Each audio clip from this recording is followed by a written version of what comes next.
Welcome to the Everybody Matters podcast. This show is an outreach of Barry-Wehmiller. Don't forget to connect with us on the web at barry-wehmiller.com, on Twitter at Barry-Wehmiller, on Facebook and LinkedIn, and check out our blog, trulyhumanleadership.com. I'm Brent Stewart, your host.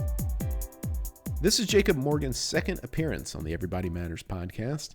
If you recall, Jacob is a trained futurist and one of the world's leading authorities on leadership, the future of work, and employee experience. He speaks in front of tens of thousands of people each year and is a best-selling author whose books include The Employee Experience Advantage, The Future of Work, and The Collaborative Organization. He is also the founder of the Future of Work University, an online education and training platform that helps individuals and organizations thrive in the rapidly changing world of work. You can find out all about Jacob and how to follow his work at thefutureorganization.com. Jacob has a new book out, The Future Leader, for which he interviewed Barry-Wehmiller CEO Bob Chapman among 140 CEOs and leaders. On this episode, Mary Rudder and I talked to Jacob about The Future Leader, and he starts by discussing the definition of leadership in the past, present, and future. So I asked all these 140 CEOs a series of 12 questions. And one of the questions that I asked them was, how do you define or explain leader or leadership?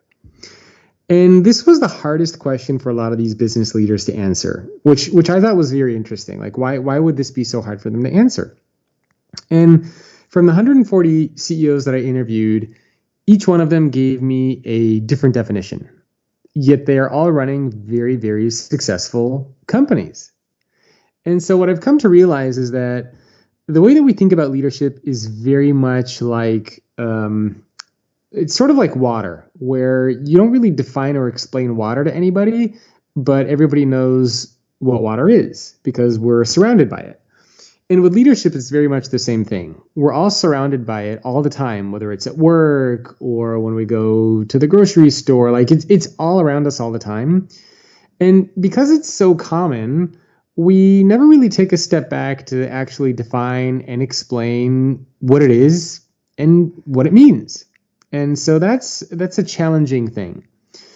And so I guess getting back to your original point of how I would define leadership and if it's changed. So let me first start with the second part of the question, which is has it changed? And this was something that I was also trying to understand is, will the leader of 2030 really be that different than the leader of today? I mean, it's a 10-year period. And the general consensus from all these CEOs that I interviewed is that while there are some core things that will remain the same, such as being able to execute on a vision, execute on a strategy, or to develop a vision, like those types of things have always been relevant and will continue to be relevant. But what these CEOs also told me is that we're going to be living in a very different world in 10 years, and our organizations are going to look different. And because of that, we need a new type of leader. And so they identified a couple of trends which are crucial. These are things like the impact of artificial intelligence and technology, which we're seeing a little bit now, but nowhere near to the extent that we're going to see in the coming decade. We're seeing things around purpose and meaning, which is becoming a big topic. Morality, ethics, and transparency. Globalization, the changing nature of talent and what talent even looks like. And it's true that a lot of these things we're starting to see today, but the analogy I like to use is it's sort of like, if you're driving up to a mountain from a distance. And so you can see the mountain, like it's not that it's coming out of nowhere. You see the mountain in the distance. But the more you drive up to that mountain, the closer you get, the bigger that mountain becomes. And then finally, right when you're in front of it, do you realize what needs to get done? And so right now, I think we're at the point where we see the mountain in the distance, right? We see a lot of these trends in the distance, but we don't realize just how crucial these trends, these challenges are going to be. And so that's kind of where I think we are now. So getting back to your original question, which is how do you define leadership? In the book, I gave sort of like a Plato version, meaning like it's a definition that I like to use that I encourage people to modify and adjust as they see fit. And so what I talk about in the book is I say that a leader is someone who has the ability to see that something can be better than it is now. A leader is someone who can rally people to move towards that better vision, can come up with a plan to create that vision, and can work towards making that vision a reality while putting people first. So that's sort of like my bare bones kind of standalone definition that I think we can build on top of. And the second aspect of that you said is, how is it different? Well, I think for a lot of people, and I like to do this when I speak at conferences and events, I like to tell everybody to take out a sheet of paper and write down their definition of leadership and who they define, like who comes to mind when they think of a successful leader. And then, I typically get hundreds of these little papers and they pass them all up to the front. And then I start to go through and look at who some of these people identify. And a lot of these people identify business leaders. So they will identify somebody like an Elon Musk, like a Jeff Bezos. And so we typically think of leaders today and in the past as people who have created and have built successful companies. And that's sort of where it stops. Most people think of a leader as somebody who got promoted to a high rank in an organization, somebody who's able to close a lot of big deals, bring in a lot of money, somebody who's on the cover of these magazines. They have that status. That's who a lot of people think of as a leader. And that idea of the celebrity CEO, somebody like a Jack Welch, for example, like a Steve Ballmer, right? These were the celebrity CEOs, these larger than life personalities that were everywhere. And that definition, that idea of a leader, I think is changing dramatically. And these CEOs that I interviewed also very much agree with that. And what we're seeing is that this new definition of leader is not that celebrity CEO. It's not that larger than life personality that, I've been in organizations, for example, when I give a talk somewhere and the CEO is walking around the halls, people want to take selfies with the CEO because they've never seen them before. Like he's out in the wild or she's out in the wild. They're like unicorns in these organizations. And that idea, I think, is being completely destroyed. And we're really starting to see that the new definition of a leader is somebody who believes that their job is to help make other people more successful. Somebody who's not willing to put profits ahead of people. Somebody who's willing to go above and beyond. I talked to one CEO yesterday from a small organization, government institution. He was telling me that the company doesn't allow him to buy lunch or coffees for his employees, so he does it out of his own pocket. He has a team of 40 people. He spends thousands of dollars all the time just buying food for his people. It's these little humble acts of recognition, of service, of acknowledging that you don't sit at the top of the pyramid anymore. You actually sit at the bottom and you push everybody else up. So that's a big change that I think we're starting to see. When you were talking about the change from that, that kind of traditional successful leader like a Jack Welch or something, to a more servant type leader of today, why do you think that change has been happening? So I think there are a couple of things. So first, it's because our organizations are going to look fundamentally different. So I mentioned that there were a couple trends that are crucial. So let me just go. There were 6 trends specifically that CEOs identified as being important. So first, artificial intelligence and technology. What I think is going to happen there is AI and technology will make it very abundantly clear who good leaders are and who bad leaders are. Because if you think about it, a leader's core responsibilities typically fall into 2 broad buckets. The first thing that a great leader does is they help make decisions for the organization, for people, right? They set the direction, the strategy, the vision. They decide on where things are going to go. They make decisions because they sit higher up. They have more access to information. They decide what's coming next. The second thing that leaders do is they help get people to move in the direction of that vision. Now, what we're starting to see with the influx of artificial intelligence and technology is that a lot of the decision-making piece, where should we open a new office? Where should we be recruiting from? What sort of products and services should we be investing in? Like all these, these traditional business decisions that leaders used to have to make, a lot of technology is going to make those decisions for us, or at least greatly aid in that decision-making process.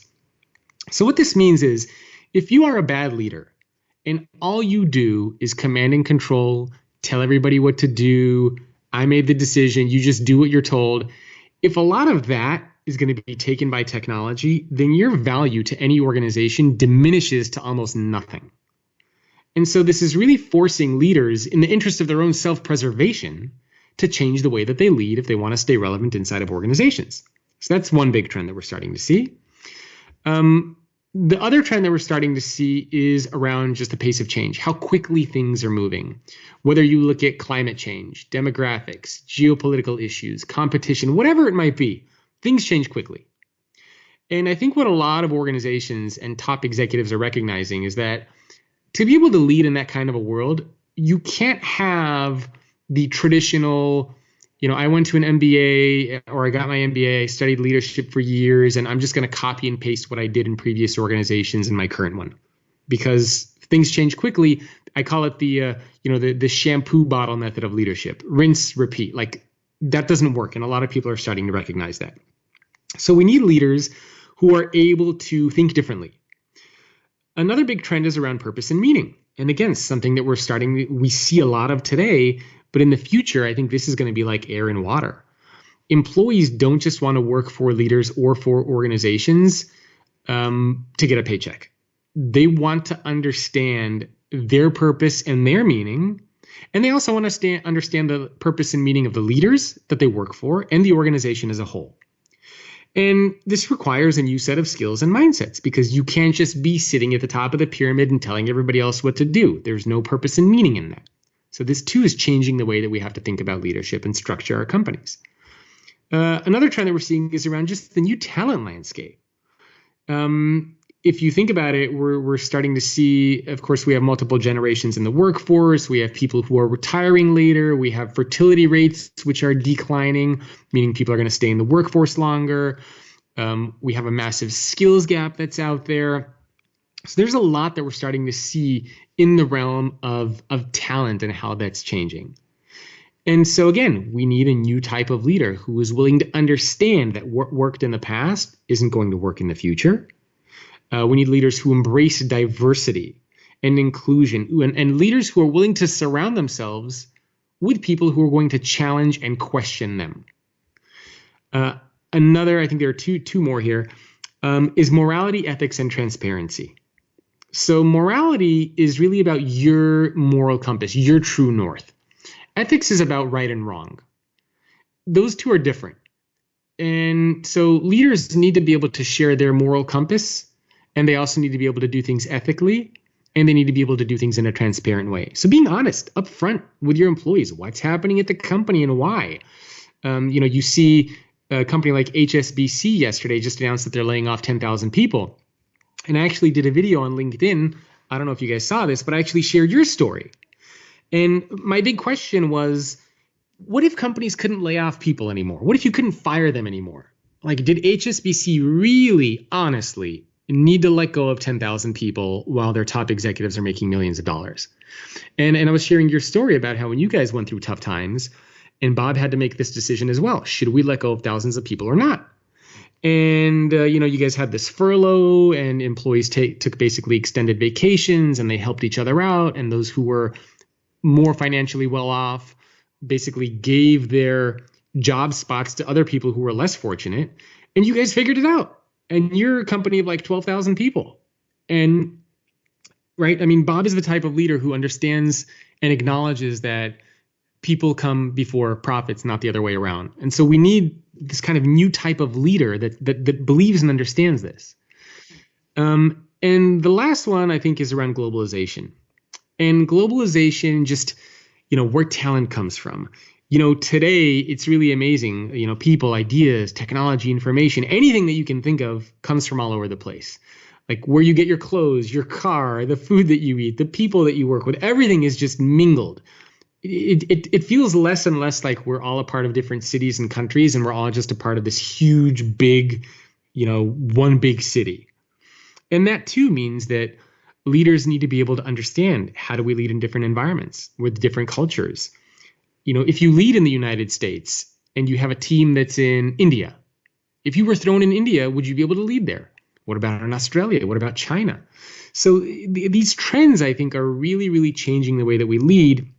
And that's why most of the book, I talk about the skills and mindsets that we need to lead in this new type of world. But I think things are changing dramatically in the business world for the better. I think the big assumption that we've always had about work is that it's something that we need to do because we have bills, we have expenses, we have things that we need to pay for. And what we're starting to see is that we have to create organizations not based on need, but based on want. In other words, creating a place where people genuinely want to show up to work each day. And that shift from creating an environment where people need to be there to creating an environment where people want to be there is really throwing a lot of people off. It's throwing off a lot of leaders and a lot of organizations out there because the balance of power has shifted dramatically. There used to be a time when if an organization had a job that it wanted to fill, it would put up a job posting online, in the newspaper, on monster.com, wherever it puts up a job posting. And when candidates would apply for the job, it would be the candidates trying to convince the organization why the candidate should work there. They tell all these amazing stories about themselves and where they went to school and their accomplishments. And today, now all of a sudden, it's the prospective employees, the candidates who have the power, and they start to ask the organizations the questions. What's your leadership style like? Are there going to be learning and growth opportunities? What do you stand for? Is there going to be a sense of purpose and meaning for me? So it's changed. It kind of, it got flipped on its head a little bit. We made a little bit of a 180. And, it's becoming harder and harder to attract and retain top talent. Businesses are changing faster. It's more dynamic. Competition is coming from anywhere. And when I asked, so backing up a little bit, in addition to interviewing these 140 CEOs, I asked 14,000 employees around the world in partnership with LinkedIn. We surveyed 14,000 people and we asked these people, are you ready for these trends? Are your managers ready for these trends? And are your senior executives ready for these trends? And what we found is very, very surprising. So when we asked people, are your managers ready for these trends? Only 20% of these 14,000 people said yes, definitely. Okay, only 20%, roughly 21% of everybody said, yep, our managers are definitely ready for these trends. This is for managers. Now, the interesting thing is we asked managers, are you ready for these trends? And almost 60% of them said, yes, we are. So there is a gap of a 37% gap between how ready managers think they are for these trends versus how ready people who work for these managers think they are ready for these trends. And this gap also exists with senior executives. So the same thing applied. We asked all these employees, do you think your senior executives are ready for these trends and are they taking actions to prepare? And 29% of all of those people we surveyed said, yes, definitely, our senior executives are ready, 29%. And then again, we asked senior executives, are you ready? 68% of them said yes, definitely. So again, a huge, huge gap, almost 40%, right? 39% difference.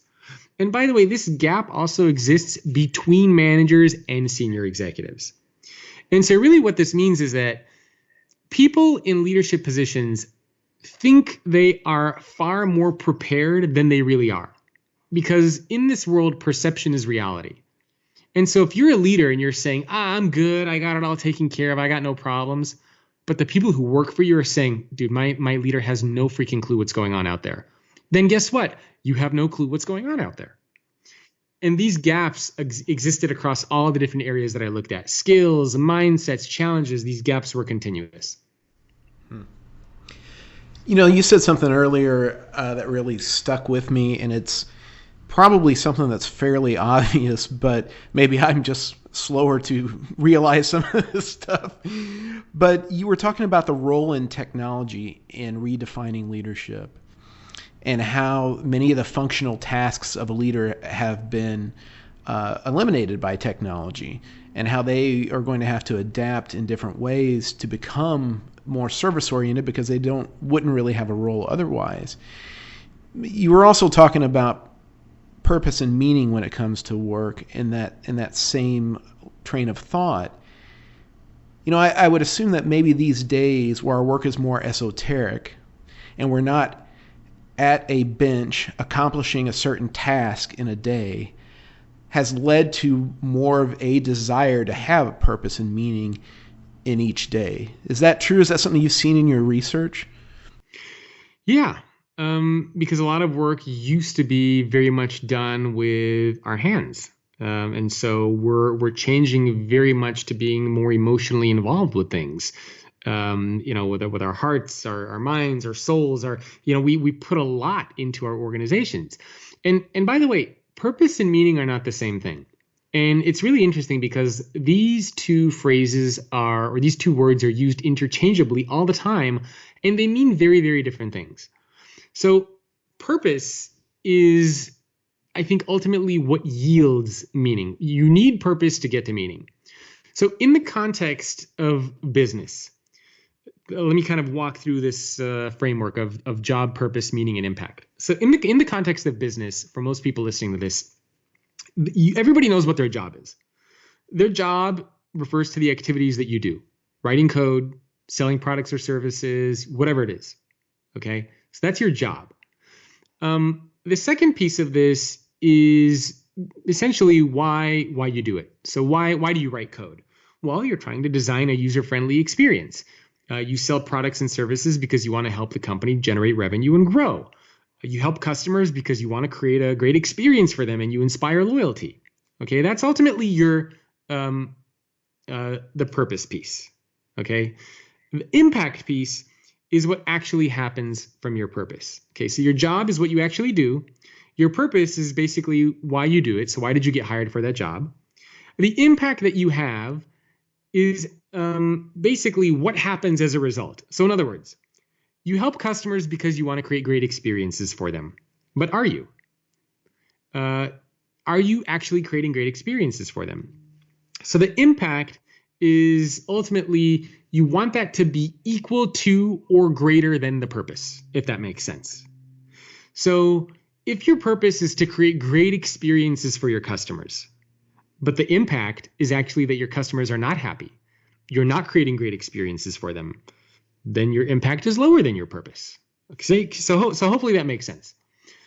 And then the last piece is meaning. Meaning is subjective and it's unique to all of us. And this is where most people struggle. Meaning is why you personally do something and the feelings that you get from it. So if you're a customer service agent, meaning might come from you help people and you try to make their lives a little bit better. For the developer, it might mean that you get meaning from solving complex problems and challenges. If you're in sales, maybe you like building these human relationships and this connection that you create with those around you. That's the meaning. Okay, so the job, just to walk through it one more time, the job is simply refers to the activity that you do. The purpose is basically one level deeper. So why are you doing these different activities? What's sort of the outcome that you want to get? The impact is, are you actually getting that outcome? And meaning is, what do you personally get, feeling-wise, emotionally, from doing these things? Now, the big challenge is a lot of employees understand their job. Okay, we know why we got hired. Like, I show up to work each day, I create content, I sell, I manufacture, like I know what I'm doing. Some of them understand their purpose. Okay, some of them understand the outcome of this. And usually you help employees understand a purpose by telling them stories, right? So if you're a developer and you create code, you can show that developer a customer story. Let them talk to a customer so they can see what outcome it's having, right? You tell stories so the employees understand how the work that they're doing is having some sort of an impact or contribution. So that's where the purpose comes from. A lot of employees, most employees, do not understand their meaning. Leaders have a good sense of their job. They have a good sense of their purpose. They understand their impact, and they too struggle with meaning. But non-leadership employees struggle with more of those things. They understand their job. They have a hard time understanding their purpose and meaning and their purpose. Their purpose, impact, and meaning. So those two things are different, okay? And purpose yields meaning. When you understand how the work that you're doing is making an impact, when you understand how the work that you're doing is contributing to something, whether it's society, the organization, the world, whatever it is, when you understand that, then you can get meaning from it. But if you don't understand that, you can't get meaning from it because you don't understand how the impact of what these things are doing. So it's really, I think, very, very important for leaders, for organizations around the world to distinguish between an employee's sense of purpose and between the meaning that an employee individually gets as a result of doing their job. Now that these leaders are enlightened that the work, that leadership is changing or how to lead is changing, what do they got to do to prepare themselves? Yes, so that's ultimately what the bulk of the book is about. And it's something that I call the Notable Nine.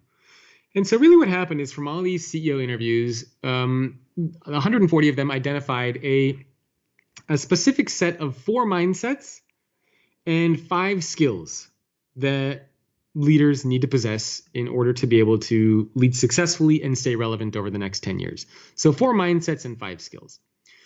And I won't go through each one in super detail, but I'll give you kind of high level. So the first mindset is the mindset of the explorer. The explorer mindset is where things like curiosity come into play. Having a growth mindset, being adaptable and agile and nimble, being able to view obstacles and challenges as things that you have to overcome instead of things that just kind of stand in your way. Okay, so that's the explorer mindset. The second mindset is the chef mindset. The chef mindset is about balancing ingredients in your business. And there are 2 ingredients that all leaders need to learn how to balance. The first is the technology side of work, and the second ingredient is the humanity side of work. And so leaders constantly need to have this mindset of, how do I use technology in a way that makes our organization more human, not less human?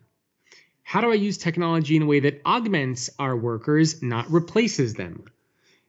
So you constantly have to have that chef-like balance in your mind and pay attention to not have too much of one ingredient, because you need both of these things. You can't just have amazing humans, because as you know, if you don't have the technology to actually do that job, you're not going to be as efficient, you won't be as productive, the quality of work won't be as high, you won't make decisions as fast. And if you only have technology, then people won't want to work there. Customers won't want to transact with you. You're going to have those issues. So you got to have this balance. So that's the mindset of the chef. The next one is the mindset of the servant.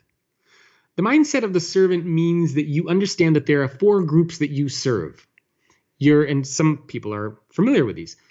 You service your leaders if you have them, meaning you have a good relationship with your leader, right? If they're going to go into a meeting and you have information that they need, give it to them.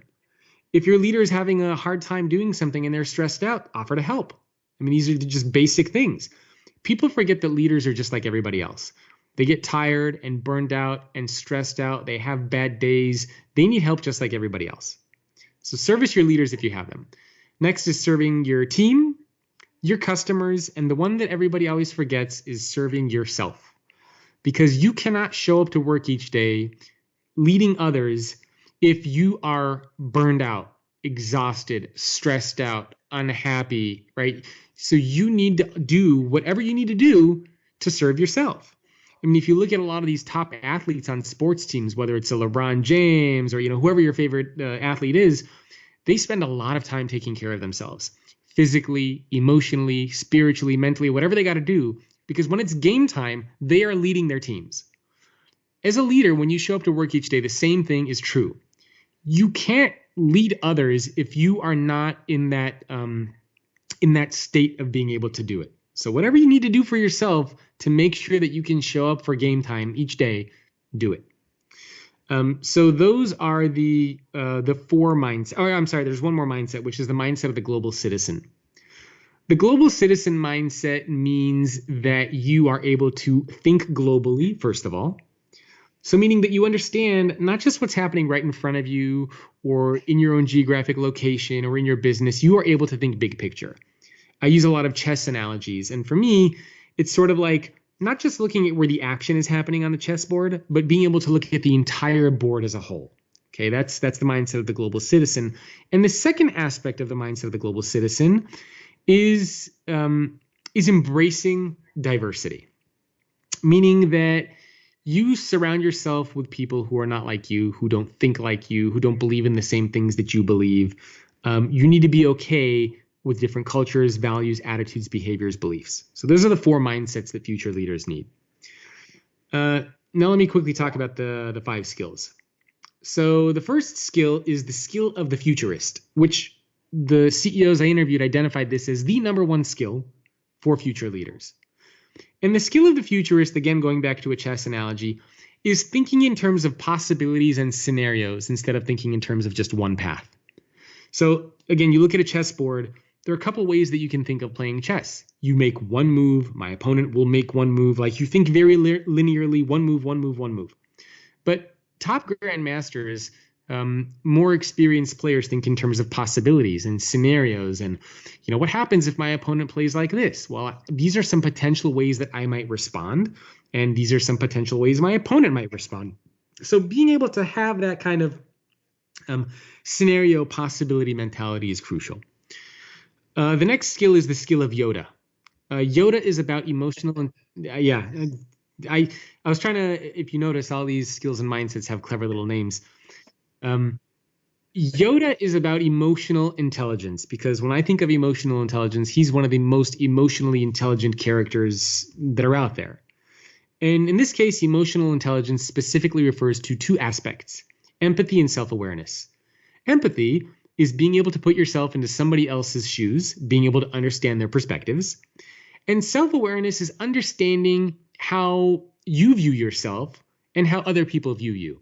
So for example, do you know your strengths, your weaknesses, what excites you, what zaps your energy? And do other people know these things about you as well? The next skill is the skill of the coach. And the skill of the coach is about a couple of different things. This is probably the biggest skill, meaning that there are lots of things involved in this. And the skill of the coach is about being able to motivate, engage, inspire your people, being able to lead diverse teams. Those are all very, very essential things. Perhaps the most important aspect for the skill of the coach is understanding that your job is to help make other people more successful than you. And the important thing here is to add those 2 words at the end, than you, because it's not hard to make somebody else more successful.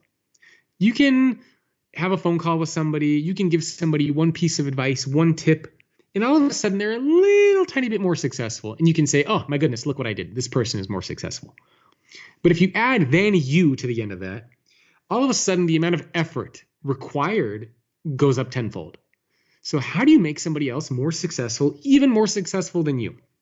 That's perhaps the most important aspect of the coach. The next skill is the skill of the technology teenager. And this just simply means that you're tech savvy and digitally fluent. I don't want you to be a coder or developer, but I want you to understand what are some of the technologies that are out there that might impact you and your business, and what are the potential implications of those, right? So do you know what cybersecurity is? Do you know what blockchain is? Do you know what artificial intelligence is? I'm not asking for you to be able to design your own artificial intelligence, to be able to create something out of blockchain, but do you know what these things are and how they might impact you and what you should do as a result? That's the skill of the technology teenager. The next skill is the skill of the translator. The skill of the translator is, these are 2 things that have been around for, many, many decades, but they're also 2 things that are changing the most. And these 2 things are listening and communication. And if you think about it, it has never been harder to listen and communicate than now. Because today we have so many technologies, so many devices, so many ways to get our message across that it's really hard to listen to somebody. We might be good at hearing, and hearing is simply the unconscious act of letting sound enter your ear. We're very good at hearing, but listening is hard. It's conscious effort, conscious time, it's attention, it's putting away your devices, it's asking follow-up questions, it's paying attention to your body language. It is, making the other person feel like they are worth your time. And this is especially crucial for a leader because you can imagine there is nothing worse than an employee coming up to you wanting to talk to you about something like their career or a challenge that they have or something they're struggling with. And for them to feel like you are hearing them, but you are mentally not in the conversation, or that you're looking at your phone, or that you're thinking about lunch, right? It is demotivating. It is hurtful for an employee. But if you as a leader are truly listening to your employee, there's a quote that says there's no greater form of love and respect that you can give somebody than to listen to them. So listen to your people as a leader. It is perhaps the most important thing that you can do. And same thing for communication. So many tools and channels at our disposal. As a leader, you need to understand how do you get your message across, regardless of what the channel is, whether it's email, text, phone, in person, a note, video conferencing, internal collaboration tool, whatever it might be. This means that if you're going to have a serious conversation with somebody about either promoting them or firing them, don't send them a text with a frowny face. Or if you are having a difficult time with somebody, don't send them an email looking like it should be a letter written to a therapist. Right? Go talk to them like a person, like a human being. So we have so many channels at our disposal for leaders, whether it's some of the ones that I mentioned earlier, in person, video conferencing, we have texting. I mean, it's so many different platforms that are out there. One CEO I interviewed, Nick Nagano, he's the CEO of a company called Tokyo Maine. Insurance company, they have around 32,000 people. And he was telling me that on average, an employee might maybe see him or communicate with him directly for 20 minutes a year, right? Nothing. And so he said, if I only get 20 minutes with an employee, I better make sure that whatever I have to say to that person gets across. Okay, so that's the message for leaders, is you need to understand what tools and channels you have at your disposal, how to get your message across, regardless of what that is. And the second piece of this is I asked, as I did with the trends, how well are leaders practicing these mindsets and skills? So when it comes to mindsets, what I found is that only 6% of managers around the world are practicing these mindsets very well. Okay, only 6%. That's scary. When we look at senior executives, the numbers are slightly higher. I said, how well do you think your senior executives are practicing these mindsets? 9% of them scored in very well. Okay, but we need to think about what that means. So from all the mindsets that I mentioned, diversity, serving your team, whether it is having the growth mindset or being an explorer or focus on purpose-driven and caring, all these different things that I talked about. Only 6% of managers and 9% of senior executives are doing these things very well. Okay, like we need to think about what that means. Most people in the world work for managers and leaders who don't believe in purpose and meaning, who don't believe in thinking big picture, who don't believe in diversity and inclusion, who don't believe in helping make other people more successful than they are, who don't believe in any of these things, in humility and vulnerability. They don't believe in these things. So it's no wonder why our engagement levels at companies around the world are so low. Now, the interesting thing is that managers actually think they're doing a pretty good job. When I ask managers, how well do you think you're practicing these mindsets? 17% of them said very well. So looking at, I have this Excel spreadsheet open in front of me. Actually, 69% of managers say that they are practicing these mindsets either reasonably well or very well. Okay, 69%. 39% of people who work for these managers say they're practicing it reasonably well or very well. So again, we see a huge gap around 38%. Senior executives, same thing. Ask senior executives, how well are you practicing these mindsets? 73% of senior executives say we're either doing these things reasonably well or very well, compared to 38% of people who work for these senior executives. So again, huge gaps. When we look at skills, the same thing is true there. In general, just high level, Only 8% of managers and 8% of senior executives are practicing these skills very well. So again, most people work for leaders who don't believe or who aren't practicing coaching and mentoring well, who aren't motivating and engaging and inspiring their employees well, who aren't practicing emotional intelligence like empathy and self-awareness. They're not doing these things. And that to me is crazy, that billions of people around the world work for people who are not practicing these things. And that's completely unacceptable, But hopefully things will change. In looking at the future of leadership and looking at the future leader, what are you excited about as you've had these conversations with these different CEOs and you've put together this research and you've kind of put some definition around what the future leader looks like? What makes you excited for the present and the future of leadership? So first of all, if anybody's interested in the book, the simplest way to find it, just go to getfutureleaderbook.com. Getfutureleaderbook.com. But there are two really cool resources I created. The first one is an assessment that people can take that looks at these skills and mindsets, and you can evaluate on how well you're practicing these things. And that can be found at futureleadersurvey.com, futureleadersurvey.com. And the second really cool resource that I'm excited about is something I created called Leadership Reset, which is leadershipreset.com. And so one of the questions that I asked all these CEOs is, what is your best leadership hack, your technique, your secret? And I had all these CEOs share what they do to become effective leaders, and I wasn't able to fit any of that in the book, unfortunately. So what I did instead is I turned all of these into videos. And so if you go to Leadership Reset, and if people decide to opt in for this, every day they will get a short video from me. It's around 3 to 5 minutes, delivered to your inbox, where I will share a leadership hack, technique, or strategy from one of these world-class CEOs who I interviewed. And again, it's not stuff that went in the book or anywhere else. So if people are interested in that, it's leadershipreset.com. For me, what I get most excited about is the opportunity. And so I know from a lot of what I shared, it makes it sound like, all leaders out there suck and they're terrible and blah, blah, blah, blah, blah.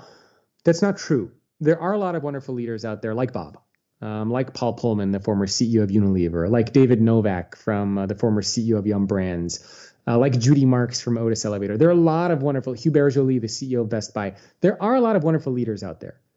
We do not have enough of them. And by 2030, I estimate that we are going to have around 220-ish million leaders around the world. These are people who are responsible for others in some capacity. Okay, around 220 million of them. These people shape society and culture and values. They fight for social causes and injustices. They do a lot.